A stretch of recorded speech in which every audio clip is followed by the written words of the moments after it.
Hello viewers, আসসালামু আলাইকুম। Welcome back to my channel. আজকে আবারও সবাইকে স্বাগতম জানাচ্ছি আমার নতুন আরও একটি রেসিপি দেখার জন্য। আজকে শেয়ার করব কাঁচা আলু আর আটা দিয়ে মুখে স্বাদ লেগে থাকার মতো একটা নাস্তা তৈরির রেসিপি। নাস্তা তো আপনারা অনেক রকমভাবে বানিয়েছেন, একদিন আজকের এই নতুন ধরনের নাস্তাটি তৈরি করে দেখতে পারেন। কাঁচা আলু আর আটা দিয়ে তৈরি আজকের নাস্তাগুলো যেমন নরম তুলতুলে স্পঞ্জি, তেমনি মুখে দিলেই কিন্তু একদম মিলিয়ে যাবে। একবার খেলে বারবার খেতে ইচ্ছে করবে, আর যাকেই খাওয়াবেন সেই প্রশংসা করবে। তাই ভিডিওটি স্কিপ না করে শেষ পর্যন্ত দেখতে থাকুন। আশা করছি আমার আজকের রেসিপি সবার কাছে ভীষণ ভালো লাগবে। আর পাশে থাকা বেল আইকনটি প্রেস করে দিতে পারেন যেন পরবর্তী ভিডিও নোটিফিকেশন সবার আগে পৌঁছে যায়। তাহলে চলুন দেখে নেওয়া যাক কাঁচা আলু আর আটা দিয়ে নরম তুলতুলে মুখে স্বাদ লেগে থাকার মতো নাস্তা রেসিপিটি কিভাবে তৈরি করছি। প্রথমে এখানে দেখুন আমি দুটি কাঁচা আলু নিয়েছি, আলুগুলোর খোসা আগে ছাড়িয়ে নিয়েছি। এখন একটা নাইফের সাহায্যে আলুগুলোকে একটু বড় টুকরো করে কেটে নিচ্ছি। বন্ধুরা, আলু দিয়ে তৈরি আজকের নাস্তাটাকে আমরা কিন্তু পিঠাও বলতে পারি। পিঠা বা নাস্তা যেটাই বলি না কেন, এগুলো খেতে কিন্তু হবে অনেক বেশি মজাদার। দেখতেই পাচ্ছেন আলুগুলো আমাদের টুকরো করে কেটে নেওয়া হয়ে গিয়েছে। এখন এগুলোকে আমি একটা ছোট্ট বাটিতে নিয়ে নিচ্ছি। এখন আলুগুলোকে আমি অফ স্ক্রিনে খুব ভালোভাবে ধুয়ে পরিষ্কার করে নিব। তারপর এখানে দেখুন একটা প্যান নিয়েছি, এখন এটার মধ্যে আমি আলুগুলোকে নিয়ে নিচ্ছি। এখন এই আলুগুলোর মধ্যে আমি পর্যাপ্ত পরিমাণ পানি অ্যাড করে একটা ঢাকনা দিয়ে ঢেকে আলুগুলোকে আমি অফ স্ক্রিনে খুব ভালোভাবে সিদ্ধ করে নিব। আলুগুলো সিদ্ধ হতে থাক, আর এই ফাঁকে আমরা নাস্তাটির জন্য বাকি উপকরণগুলো রেডি করে নিব। তার জন্য এখানে দেখুন বোর্ডের উপর আমি কিছুটা পরিমাণ পেঁয়াজ কলি নিয়ে নিয়েছি। এখন একটা নাইফের সাহায্যে পেঁয়াজ কলিগুলোকে প্রথমে মাঝখান দিয়ে কেটে এগুলোকে একদম কুচি করে কেটে নিচ্ছি। নাস্তাটির জন্য পেঁয়াজ কলিগুলো আমাদের যতটা সম্ভব একদম কুচি করে কেটে নিতে হবে। বন্ধুরা, শীতের এই ভরা সিজনে আমরা কিন্তু নানান রকমের পিঠা তৈরি করছি। একদিন আটা আর আলু দিয়ে আজকে পিঠাগুলো তৈরি করে দেখতে পারেন। এই পিঠা খেয়ে বাসার সবাই কিন্তু আপনার প্রশংসা করতে বাধ্য হবে। বন্ধুরা, যারা আমার এই ভিডিওটি দেখছেন প্লিজ একটি লাইক দিয়ে চ্যানেলটিকে সাবস্ক্রাইব করে দিবেন, আর যারা ফেসবুক পেজ থেকে দেখছেন প্লিজ একটি ফলো দিয়ে দিবেন। বন্ধুরা, দেখতেই পাচ্ছেন পেঁয়াজগুলো আমাদের কেটে নেওয়া হয়ে গিয়েছে। এখন এগুলোকে আমি একটা ছোট বাটিতে নিয়ে নিচ্ছি। তারপর এদিকে দেখুন নাস্তাটির জন্য আমাদের একটা ডিম লাগবে। তার জন্য একটা ছোট্ট বাটিতে একটা মিডিয়াম সাইজের ডিম ভেঙে নিচ্ছি। দেখুন ডিমটা আমাদের ভেঙে নেওয়া হয়ে গিয়েছে। এখন এই ডিমটাকে আমরা একটা সাইডে রেখে দিব। তারপর এখানে দেখুন আমি একটা বড় মিক্সিং বোল নিয়েছি। এখন এটার মধ্যে আমি একটা চিকন ছিদ্রযুক্ত স্ট্যানার নিয়ে নিয়েছি। এখন এই স্ট্যানারটার মধ্যে আমরা যে আগেই আলুগুলো সিদ্ধ বসিয়ে দিয়েছিলাম সেগুলো খুব ভালোভাবে সিদ্ধ হয়ে গিয়েছে। এখন এগুলোকে আমি তুলে নিচ্ছি। এখন একটা চামচের সাহায্যে আলুগুলোকে আলতো হাতে প্রেস করে খুব ভালোভাবে এগুলোকে ম্যাশ করে নিব।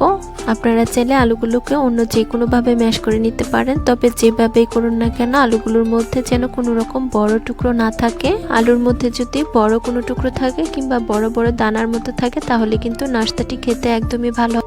দেখতেই পাচ্ছেন আলুগুলো আমাদের খুব ভালোভাবে ম্যাশ করে নেওয়া হয়ে গিয়েছে। এখন এগুলোকে স্ট্যানার থেকে খুব ভালোভাবে আমি ছাড়িয়ে নিচ্ছি।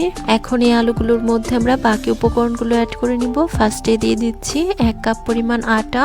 আটার পরিবর্তে আপনারা চাইলে এখানে ময়দাটাও দিতে পারেন, কোনো অসুবিধা নেই। তারপর অ্যাড করে দিচ্ছি হাফ চা চামচ লবণ, দিয়ে দিচ্ছি হাফ চা চামচ বেকিং পাউডার। তারপর এখানে আমি অ্যাড করে দিচ্ছি 1 চা চামচ ইস্ট পাউডার। তারপর মিষ্টির জন্য এখানে অ্যাড করে দিচ্ছি 3 টেবিল চামচ চিনি। চিনির পরিমাণটা যার যার টেস্ট অনুযায়ী দেওয়া যাবে, মানে যে যেরকম মিষ্টি খেতে পছন্দ করেন ঠিক তেমনটাই দিয়ে নেবেন। তারপর আমি এখানে অ্যাড করে দিচ্ছি 1 টেবিল চামচ রান্নার তেল। আর সবশেষে আমি এখানে অ্যাড করে দিচ্ছি আগে থেকে ভেঙে রাখা ডিমটা। এখন আমি হাত দিয়ে এই সব কিছু উপকরণ আটা আর আলুর সাথে খুব ভালোভাবে মিশিয়ে নিব, আর একটা ডোর মতো আমরা তৈরি করে নিব। কিছুক্ষণ সবকিছুকে একসঙ্গে খুব ভালোভাবে মিশিয়ে নেওয়ার পর এটার মধ্যে আমি অ্যাড করে দিচ্ছি আগে থেকে কেটে রাখা পেঁয়াজ কলিগুলো। আপনারা চাইলে পেঁয়াজ কলিগুলো প্রথমে অ্যাড করে নিতে পারেন, আমার স্কিপ হয়ে গিয়েছিল তাই আমি এই পর্যায়ে অ্যাড করে নিচ্ছি।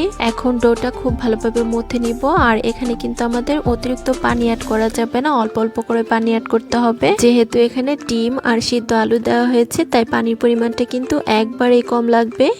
এখন খুব ভালোভাবে মধ্যে আমরা সফট একটা ডো তৈরি করে নিব। বন্ধুরা, কাঁচা আলু আর আটা দিয়ে তৈরি আজকের নাস্তাগুলো আমি যাকেই খেয়েছি সেই কিন্তু ভীষণ পছন্দ করেছে। ভিন্ন স্বাদের ইউনিক নাস্তা তৈরি করতে চাইলে আজকের নাস্তাটা ট্রাই করতে পারেন। আশা করছি আপনার পরিবারের সবাই এটা ভীষণ পছন্দ করবে। বন্ধুরা, আমি 4 থেকে 5 মিনিট খুব ভালোভাবে ডোটাকে মথে নিয়েছি আর দেখতে পাচ্ছেন এটা আমাদের তৈরি করা হয়ে গিয়েছে। এখন এই ডোটাকে আমাদের রেস্টে রাখতে হবে। তার জন্য একটা ঢাকনা দিয়ে ঢেকে রেস্টে রেখে দিয়েছি 30 মিনিটের জন্য। আর এই সময়ের মধ্যেই ডোটা কিন্তু ফুলে যাবে। ফিরে এলাম 30 মিনিট পর। এখন আমি ঢাকনাটা তুলে নিচ্ছি। দেখতেই পাচ্ছেন ডোটা ফুলে ডাবল হয়ে গিয়েছে। এখন এই ডোটাকে আমি বোর্ডের উপর নিয়ে নিচ্ছি। বোর্ডের মধ্যে ডোটা নেওয়ার আগে আমাদের কিন্তু অবশ্যই খুব ভালোভাবে তেল লাগিয়ে নিতে হবে, তা না হলে কিন্তু বোর্ডের মধ্যে ডোটা লেগে আসবে। এখন আমি ডোটাকে আবারও কিছুক্ষণ খুব ভালোভাবে মথে এটাকে একটু গোল শেপ দিয়ে দিচ্ছি। এখন এটার মধ্যে অল্প পরিমাণ আটা ছিটিয়ে একটা বেলনের সাহায্যে বেলে বড় একটা রুটি তৈরি করে নিব। আজকের নাস্তাগুলো তৈরি করার জন্য আমরা কিন্তু এখানে কোনো রকম পাতলা রুটি তৈরি করব না, একটা মোটা সাইজের বড় রুটি তৈরি করে নিব। বন্ধুরা, দেখতেই পাচ্ছেন আমাদের বড় সাইজের একটা রুটি তৈরি করে নেওয়া হয়ে গিয়েছে আর রুটির থিকনেসটা ঠিক এরকম হবে। এখন নাস্তাগুলো কেটে নেওয়ার জন্য এরকম একটা গোল কৌটার মুখ নিয়েছি। এখন এটার সাহায্যে নাস্তাগুলোকে আমরা কেটে নিচ্ছি। আপনারা চাইলে কৌটার মুখের পরিবর্তে এখানে কিন্তু কুকি কাটারে গোল শেপটাও নিতে পারেন, কিংবা কুকি কাটারের মধ্যে অনেক রকমের ডিজাইন রয়েছে, সেগুলো দিয়ে কিন্তু নাস্তাগুলো তৈরি করে নিতে পারেন। এতে করে নাস্তাগুলো দেখতে কিন্তু আরো বেশি আকর্ষণীয় হবে। বন্ধুরা, আবারও বলছি, যারা আমার এই ভিডিওটি দেখছেন প্লিজ একটি লাইক দিয়ে চ্যানেলটিকে সাবস্ক্রাইব করে দিবেন। আর যারা ফেসবুক পেজ থেকে দেখছেন প্লিজ একটি ফলো দিয়ে দিবেন। অনেকে আছেন ভিডিও দেখেন কিন্তু লাইক দেন না, প্লিজ একটি লাইক দিয়ে দিবেন। বন্ধুরা, দেখতেই পাচ্ছেন সম্পূর্ণ রুটিটার মধ্যে থেকে আমাদের নাস্তাগুলো কেটে নেওয়া হয়ে গিয়েছে। এখন সাইডের যে বাড়তি অংশটা রয়েছে এগুলো দিয়ে আবারও রুটি বেলে আমরা নাস্তাগুলো তৈরি করে নিব। এখন নাস্তাগুলোর সাইডের অংশগুলো একটু সমান করে এগুলোকে আমি একটা প্লেটের মধ্যে নিয়ে নিচ্ছি। আর একইভাবে বাকি সবগুলো নাস্তা আমরা বানিয়ে প্লেটের মধ্যে নিয়ে নিব। বন্ধুরা, দেখতেই পাচ্ছেন সবগুলো নাস্তা আমাদের বানিয়ে নেওয়া হয়ে গিয়েছে আর এগুলোকে আমি প্লেটের মধ্যেও নিয়ে নিয়েছি। এখন নাস্তাগুলোকে আমরা ভাজতে চলে যাব। তার জন্য এখানে দেখুন চুলায় একটা প্যানে পর্যাপ্ত পরিমাণ তেল অ্যাড করে নিচ্ছি। তেলটা যখন খুব ভালোভাবে গরম হয়ে যাবে এর মধ্যে আমি একে একে নাস্তাগুলোকে দিয়ে দিব। অতিরিক্ত গরম তেলে কিন্তু এই নাস্তাগুলো একদমই ছাড়া যাবে না, তাহলে এগুলোর উপরটা কিন্তু খুব দ্রুত পুড়ে যাবে। আর সবগুলো নাস্তা কিন্তু একবারে ভাজা যাবে না, প্যানের মধ্যে যতগুলো ধরে আমি দিয়ে দিচ্ছি। এখন নাস্তাগুলোকে আমি মিডিয়াম হিটে ভেজে নিব। নাস্তাগুলোর একটি পাশ হয়ে এলে আমি নাস্তাগুলোকে উল্টে দিব। আপনারা চাইলে কিন্তু নাস্তাগুলোকে ডুবো তেলেও ভাজতে পারেন, কোনো অসুবিধা নেই। তবে অল্প তেলে নাস্তাগুলো ভাজলে উপরটা অনেক বেশি ক্রিস্পি হবে আর ভিতরটা হবে নরম তুলতুলে সফট। দেখতে পাচ্ছেন সবগুলো নাস্তা আমাদের খুব ভালোভাবে উল্টে দেওয়া হয়ে গিয়েছে। এখন নাস্তাগুলোর দুটি পাশ খুব সুন্দর একটা কালার আসা পর্যন্ত অপেক্ষা করব। বন্ধুরা, আপনারা যদি এরকম আরো মজার মজার নাস্তা কিংবা পিঠার রেসিপি দেখতে চান তাহলে আমার ইউটিউব চ্যানেলটাকে ভিজিট করতে পারেন। সেখানে আমি অনেক রকমের নাস্তা আবার পিঠার রেসিপি শেয়ার করেছি, যেগুলো দেখলে আপনাদের কাছে অনেক ভালো লাগবে। বন্ধুরা, দেখতেই পাচ্ছেন নাস্তাগুলোকে আমি খুব ভালোভাবে ভেজে নিয়েছি আর এগুলোর মধ্যে খুব সুন্দর একটা কালারও চলে এসেছে। এখন আমি একটা স্ট্যান্ডারের সাহায্যে নাস্তাগুলোকে খুব ভালোভাবে তেল ঝরিয়ে তুলে নিচ্ছি। বন্ধুরা, দেখতেই পাচ্ছেন সবগুলো নাস্তা আমাদের তুলে নেওয়া হয়ে গিয়েছে। এখন একইভাবে বাকি সবগুলো নাস্তা আমরা তেলের মধ্যে ভেজে নিব। সবগুলো নাস্তা ভাজা দেখালে ভিডিওটা কিন্তু অনেক বেশি লং হয়ে যাবে, তাই নাস্তাগুলো ভেজে নেওয়ার পর আমি আপনাদের মাঝে পরিবেশন করে দেখিয়ে দিব। বন্ধুরা, দেখুন এই নাস্তাগুলো আমাদের উল্টে পাল্টে খুব ভালোভাবে ভেজে নেওয়া হয়ে গিয়েছে আর এগুলোকে আমি তেল ঝরিয়ে তুলে নিচ্ছি। এখন আমি নাস্তাগুলোকে আপনাদের মাঝে পরিবেশন করে দেখিয়ে দিব। বন্ধুরা, দেখতেই পাচ্ছেন নাস্তাগুলো দেখতে কি অসম্ভব লোভনীয় হয়েছে। প্রতিটি নাস্তা হয়েছে একদম তুলার মতো নরম তুলতুলে সফট। পিঠা বা নাস্তা যেটাই বলি না কেন এগুলো খেতে হয়েছে অনেক বেশি মজাদার। আশা করছি আমার আজকের কাঁচা আলু আর আটা দিয়ে মুখে স্বাদ লেগে থাকার মতো নাস্তা রেসিপিটি সবার কাছে ভীষণ ভালো লেগেছে। রেসিপি ভালো লাগলে চ্যানেল সাবস্ক্রাইব করে সাথে থাকবেন। ধন্যবাদ সবাইকে। আজকে শেয়ার করব রমজানি স্পেশাল আটা আর ডিম দিয়ে মুখে স্বাদ লেগে থাকার মতো একটা নাস্তা তৈরির রেসিপি। রমজানে আমাদের যেন ভাজা পোড়া ছাড়া একদমই চলে না, তাই রমজানকে সামনে রেখে একদম অল্প খরচে মজাদার একটা নাস্তা তৈরি করে দেখাবো। আটা, ডিম আর অল্প কিছু উপকরণ থাকলে আজকের এই মজাদার মুখে স্বাদ লেগে থাকার মতো নাস্তাটি তৈরি করা যাবে। আশা করছি আমার আজকের রেসিপি সবার কাছে ভীষণ ভালো লাগবে। ভালো লাগলে প্লিজ একটি লাইক দিয়ে চ্যানেলটিকে সাবস্ক্রাইব করে দিবেন। তাহলে চলুন দেখে নেওয়া যাক আজকের নাস্তাগুলো কিভাবে তৈরি করছি। ফার্স্টে এখানে দেখুন একটা মিক্সিং বোলের মধ্যে নিয়ে নিচ্ছি 1 কাপ পরিমাণ আটা। আটার পরিবর্তে পরিবর্তে আপনারা চাইলে কিন্তু এখানে ময়দাটাও নিতে পারেন। তারপর অ্যাড করে দিচ্ছি হাফ কাপ পরিমাণ কর্নফ্লাওয়ার। তারপর অ্যাড করে দিচ্ছি হাফ চা চামচ লবণ। তারপর আমি এখানে অ্যাড করে দিচ্ছি 1 চা চামচ চিনি। এখন আমরা একটা হুইস্কের সাহায্যে এই সব কিছু উপকরণ খুব ভালোভাবে মিশিয়ে নিব। বন্ধুরা, এই নাস্তাগুলো খেতে এত বেশি মজা হয়, আপনি যদি ইফতারিতে একদিনে এগুলো বানান তাহলে কিন্তু রোজই বায়না আসবে এগুলো বানানোর জন্য। বন্ধুরা, যারা আমার এই ভিডিওটি দেখছেন প্লিজ একটি লাইক দিয়ে চ্যানেলটিকে সাবস্ক্রাইব করে দিবেন। আর যারা ফেসবুক পেজ থেকে দেখছেন প্লিজ একটি ফলো দিয়ে দিবেন। অনেকেই আছেন ভিডিও দেখেন কিন্তু লাইক দেন না, প্লিজ একটি লাইক দিয়ে দিবেন। দেখতেই পাচ্ছেন সবকিছু উপকরণ আমাদের খুব ভালোভাবে মেশানো হয়ে গিয়েছে। এখন এটার মধ্যে আমি পানি অ্যাড করে একটা ব্যাটার তৈরি করে নিব। নাস্তার জন্য এই ব্যাটারটা তৈরি করার ক্ষেত্রে আমি এখানে হালকা কুসুম গরম পানিটা নিয়েছি। আর এখানে কিন্তু আমি একবারে পানিটা দিচ্ছি না, অল্প অল্প করে অ্যাড করছি আর এই ব্যাটারটাকে তৈরি করে নিচ্ছি। প্রথমে বেশি পরিমাণ পানি অ্যাড করে ফেললে ব্যাটারটা কিন্তু লুজ হয়ে যাওয়ার চান্স থাকবে, তাই অল্প অল্প করে পানি অ্যাড করছি আর এই ব্যাটারটাকে আমি তৈরি করে নিচ্ছি। আর এখানে নাস্তাগুলো তৈরি করার জন্য ব্যাটারটা তৈরি করতে কতটুকু পানি লেগেছে সেটা আমি লাস্টে বলে দিব। এখানে ব্যাটারটা তৈরি করার ক্ষেত্রে আমাদের কিন্তু একটা বিষয় অবশ্যই খেয়াল রাখতে হবে, ব্যাটার মধ্যে যেন কোনো প্রকার লাম্পস না থাকে বা গুটি গুটি দানা না থাকে। হুইস্কের সাহায্যে আমাদের খুব ভালোভাবে মিশিয়ে নিতে হবে। তো দেখতেই পাচ্ছেন ব্যাটারটা কিন্তু আমাদের তৈরি করা হয়ে গিয়েছে। এখন আমি এই ব্যাটারের ঘনত্বটা একটু কাছ থেকে দেখিয়ে দিচ্ছি। দেখতেই পাচ্ছেন ঠিক এরকম ঘনত্বের একটা ব্যাটার আমাদের তৈরি করে নিতে হবে। এটা বলে বোঝানোর মতো কিছুই নেই, আমাদের কিন্তু এটা দেখেই বুঝে নিতে হবে। আর এই ব্যাটারটা তৈরি করতে আমার এখানে মেজারমেন্ট কাপের 1.5 কাপ পরিমাণ পানি লেগেছে। এখন এই ব্যাটারটা আমাদের রেস্টে রাখতে হবে, তার জন্য একটা ঢাকনা দিয়ে ঢেকে রেস্টে রেখে দিচ্ছি 5 মিনিটের জন্য। তারপর এদিকে দেখুন আমি একটা ছোট্ট বাটিতে মিডিয়াম সাইজের একটা ডিম ভেঙে নিচ্ছি। তারপর এটার মধ্যে আমি খুব সামান্য পরিমাণ লবণ অ্যাড করে একটা কাঁটা চামচের সাহায্যে ডিমটাকে খুব ভালোভাবে ফেটিয়ে নিচ্ছি।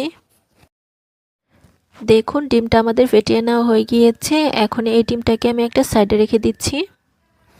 তারপর এদিকে দেখুন চুলায় একটা কড়াই বসিয়ে দিয়েছি। এখন এটার মধ্যে আমি দিয়ে দিচ্ছি 2 টেবিল চামচ রান্নার তেল।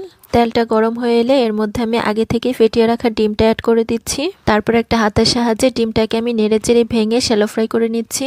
আমি আজকে নাস্তাগুলোর পুরের মধ্যে ডিম অ্যাড করব, আপনারা চাইলে কিন্তু এখানে ডিমের পরিবর্তে চিকেনও নিতে পারেন। চিকেন দিলে কিন্তু নাস্তাগুলো খেতে আরও বেশি মজার হবে।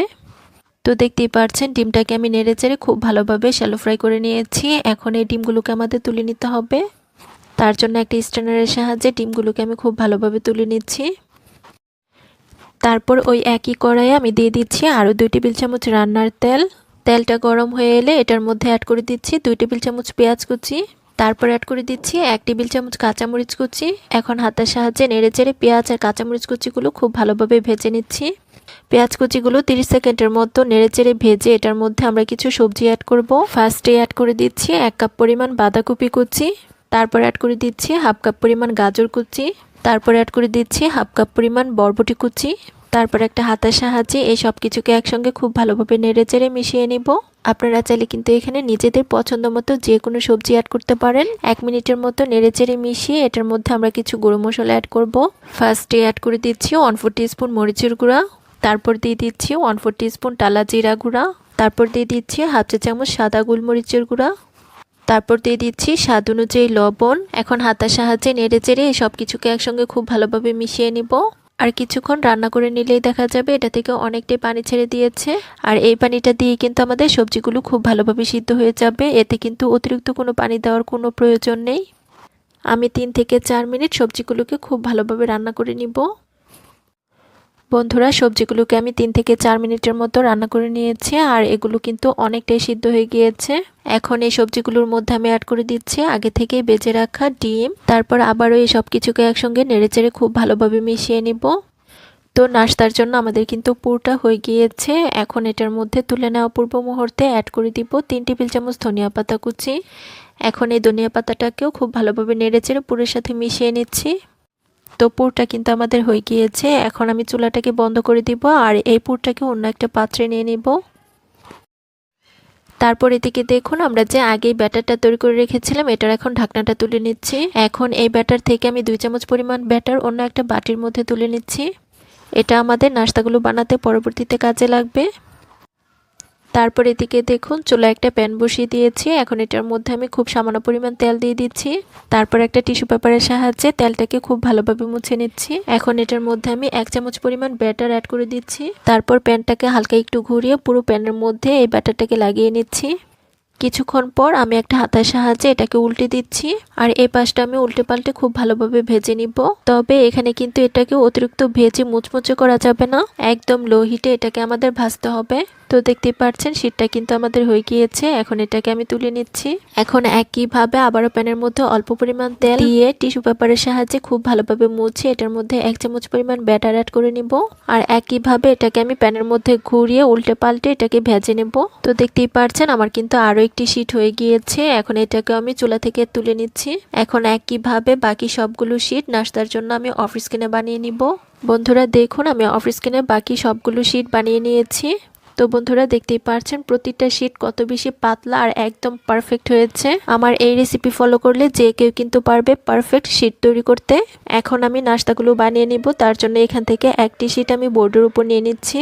তারপর এটার মধ্যে আমরা যে আগে সবজির পুরটা তৈরি করে রেখেছি সেখান থেকে 1 চামচ পরিমাণ অ্যাড করে নিচ্ছি। এখন এই রুটিটার সাইডগুলোতে আমরা যে ব্যাটারটা আলাদা করে রেখেছিলাম সেখান থেকে অল্প করে লাগিয়ে নিচ্ছি। তারপর প্রথমে রুটিটার দুটি পাশ ভাঁজ করে নিচ্ছি। তারপর এক সাইড দিয়ে মুড়িয়ে আমরা এটাকে রোলের শেপ দিয়ে দিচ্ছি। দেখতেই পাচ্ছেন আমার একটি রোল তৈরি করা হয়ে গিয়েছে। এখন এই রোলটাকে আমি একটা সাইডে রেখে দিচ্ছি। এখন একইভাবে বাকি সবগুলো রোল আমরা বানিয়ে নিব। বন্ধুরা এই নাস্তাগুলো কিন্তু সকাল বিকেলের নাস্তা কিংবা বাচ্চাদের টিফিনের জন্য কিন্তু একদম পারফেক্ট, ঝটপট সহজে যেমন তৈরি করা যায় তেমনি খেতেও কিন্তু হয় অনেক মজার। বন্ধুরা আবারও বলছি, যারা আমার এই ভিডিওটি দেখছেন প্লিজ একটি লাইক দিয়ে চ্যানেলটিকে সাবস্ক্রাইব করে দিবেন। আর যারা ফেসবুক পেজ থেকে দেখছেন প্লিজ একটি ফলো দিয়ে দিবেন। অনেকেই আছেন ভিডিও দেখেন কিন্তু লাইক দেন না, প্লিজ একটি লাইক দিয়ে দিবেন। বন্ধুরা দেখতেই পাচ্ছেন একইভাবে আমি বাকি সবগুলো রোল বানিয়ে নিয়েছি। এখন এই নাস্তাগুলোকে আমি একটা প্লেটের মধ্যে নিয়ে নিচ্ছি। বন্ধুরা আপনারা যদি এরকম আরো মজার মজার নাস্তা রেসিপি দেখতে চান তাহলে আমার ইউটিউব চ্যানেলটাকে ভিজিট করতে পারেন। আর সেখানে আমি অনেক রকমের নাস্তা বা পিঠা রেসিপি শেয়ার করেছি, যেগুলো দেখলে আপনাদের কাছে কিন্তু ভীষণ ভালো লাগবে। এখন নাস্তাগুলো আমরা ভেজে নিব। তার জন্য এদিকে দেখুন চুলায় আগে একটা প্যানে পর্যাপ্ত পরিমাণ তেল গরম করে নিয়েছি। এখন একে একে আমি নাস্তাগুলোকে তেলের মধ্যে ছেড়ে দিচ্ছি। সবগুলো নাস্তা একবারে ভাজা যাবে না, প্যানের মধ্যে যতগুলো ধরে আমি দিয়ে দিয়েছি। নাস্তাগুলোর একটি পাশ হয়ে এলে আমি একটা কাঁটা চামচের সাহায্যে নাস্তাগুলোকে উল্টে দিব। আর উল্টে পাল্টে নাস্তাগুলোর দুটি পাশ আমি খুব ভালোভাবে গোল্ডেন ব্রাউন কালার করে ভেজে নিব। বন্ধুরা দেখতেই পাচ্ছেন নাস্তাগুলো আমি উল্টে পাল্টে খুব ভালোভাবে ভেজে নিয়েছি। এখন এগুলোকে আমি তুলে নিব। তার জন্য একটা স্ট্যান্ডারের সাহায্যে খুব ভালোভাবে তেল ছড়িয়ে তুলে নিচ্ছি। দেখুন সবগুলো নাস্তা আমাদের তুলে নেওয়া হয়ে গিয়েছে। এখন একইভাবে বাকি নাস্তাগুলো আমরা অফ স্ক্রিনে ভেজে নিব। বন্ধুরা দেখতেই পাচ্ছেন সবগুলো নাস্তা আমাদের ভেজে নেওয়া হয়ে গিয়েছে। আর দেখুন প্রতিটি নাস্তা কিন্তু অনেক বেশি লোভনীয় হয়েছে। একদম সহজে মুখে স্বাদ লেগে থাকার মতো একটা ইফতার আইটেম তৈরি করে দেখিয়েছি। আশা করছি আমার আজকের নাস্তা রেসিপিটি সবার কাছে ভীষণ ভালো লেগেছে। রেসিপি ভালো লাগলে চ্যানেল সাবস্ক্রাইব করে সাথে থাকবেন। সবাই অনেক বেশি ভালো থাকবেন। ধন্যবাদ সবাইকে। আল্লাহ হাফিজ।